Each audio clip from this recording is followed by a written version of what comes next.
হয়তো আপনারা ইতিমধ্যে সোশ্যাল মিডিয়া কিংবা টিভির মাধ্যমে এই ঘটনাটি জেনেছেন। যারা জানেন না তাদের জন্য আরও একবার ঘটনাটি ছোট করে। সেটা হলো মাথাভাঙা হাই স্কুলে একটি ছাত্র রেগুলারভাবে লেট করে আসতো। এই লেট করে আসার কারণ জানতে চায় মাথাভাঙা হাই স্কুলের শিক্ষক তন্ময় চক্রবর্তী মহাশয়। এই প্রশ্নের উত্তরে সেই ছাত্র কোনো সোজাসাপটা উত্তর দেয় না। সোজাসাপটা উত্তর সেই ছাত্রটির কাছ থেকে না পাওয়ায় শিক্ষক তন্ময় চক্রবর্তী মহাশয় তাকে খানিক বকাঝকা করেন। এই বকাঝকা হয়ে যায় তার গর্হিত অপরাধ, এবং সেই অপরাধের জন্য সেই ছাত্রটির বাবা মা সেই শিক্ষকের নামে এফআইআর করে। ঘটনাটি এখানেই শেষ নয়। এফআইআর করার পর পুলিশ প্রশাসন তাকে ধরে নিয়ে যায়, তাকে তোলা হয় আদালতে।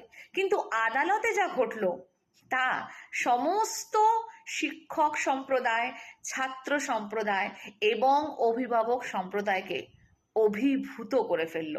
ঘটনাটি কি? বিচারক বললেন শিক্ষক নাকি তার ছাত্রকে শাসন করার জন্য দোষীর কাঠগড়ায়। আজ এই শিক্ষকদের জন্যই তো আমি বিচারক।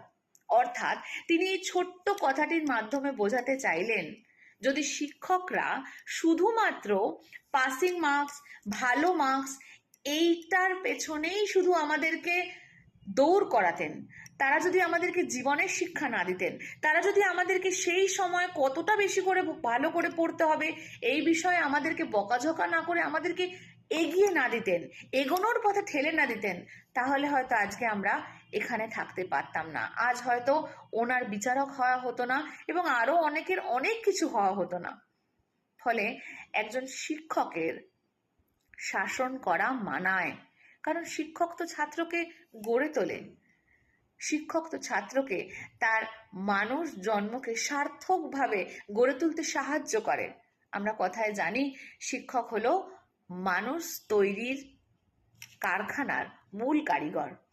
আর তিনি এই ছোট্ট কথাটির মাধ্যমে তিনি এই কথাটি সমগ্র বঙ্গে সমস্ত শিক্ষক সম্প্রদায়, ছাত্র সম্প্রদায় এবং অভিভাবক সম্প্রদায়কে বুঝিয়ে দিলেন। এই ঘটনা সত্যি সত্যি এক অত্যন্ত ভালো ঘটনা। কেন ভালো ঘটনা? আজ আপনি, আমি, আমরা সবাই কি দেখতে পাচ্ছি?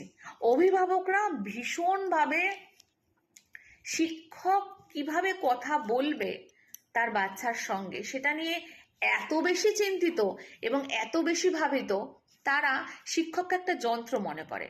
তারা মনে করে যে শিক্ষক সে শুধুমাত্র তাকে একাডেমিক্যালি মার্কস বেশি পাওয়ার জন্য সাহায্য করবে। এটার বাইরে শিক্ষকের আর কোনো ভূমিকা নেই। কিন্তু ভেবে দেখুন তো, সত্যি কি তাই? আপনি, আমি, আমরা যখন পড়াশোনা করেছি তখন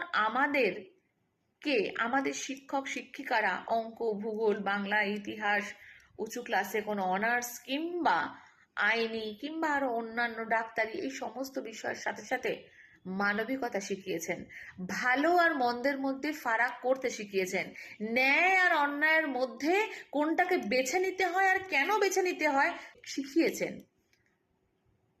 আর সেজন্যই বোধহয় আপনার, আমাদের খানিকজনের মধ্যে সেই জিনিস এখনো পর্যন্ত রয়েছে। তাই শিক্ষা শুধুমাত্র ইতিহাস, ভূগোল, অঙ্ক কিংবা তার পার্টিকুলার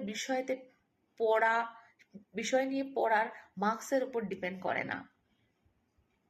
বিচারক ওই ছোট্ট কথাটির মাধ্যমে পুরো গোটা শিক্ষক সম্প্রদায়, অভিভাবক সম্প্রদায় ও ছাত্র সম্প্রদায়ের কাছে এই বার্তাই পৌঁছে দিলেন তার এই ছোট্ট কথাটির মাধ্যমে।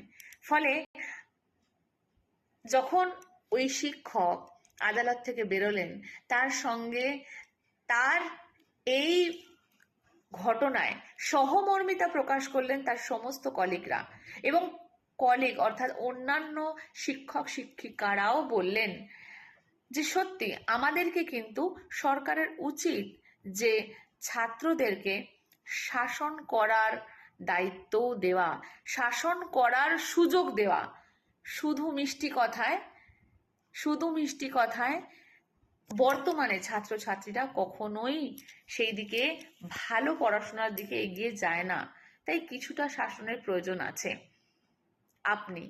আপনাকে বলছি, আপনি যিনি অভিভাবক, আপনার ছেলে মেয়ে কোনো খারাপ কাজ করলে আপনি বকাঝকা করেন না?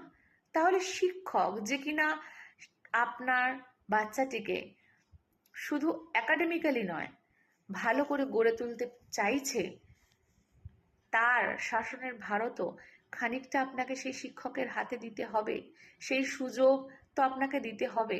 না হলে আপনার সন্তানটি হয়তো অনেক ভালো স্কোর করবে, কিন্তু কিন্তু ভালো মানুষ হবে না। আবার হয়তো কখনো ভালো স্কোরও করতে পারবে না, কারণ সব জায়গায় তো ফাঁকিবাজি দিয়ে ভালো নম্বর পাওয়া যায় না। ফলে আপনারা যে সমস্ত যে সমস্ত অভিভাবক অভিভাবিকারা নিজেরা ভাবছেন শিক্ষকদের সম্পর্কে নেগেটিভ কনসেপ্ট বাচ্চার মধ্যে ঢোকাচ্ছেন, তাদেরকে বলছি আপনারা কিন্তু পরোক্ষে নিজেদেরকেও ওই বাচ্চার চোখে সম্মানিত অবস্থায় খুঁজে পাবেন না, কারণ আপনি নিজে হাতে শিক্ষককে অসম্মান করতে শেখাচ্ছেন।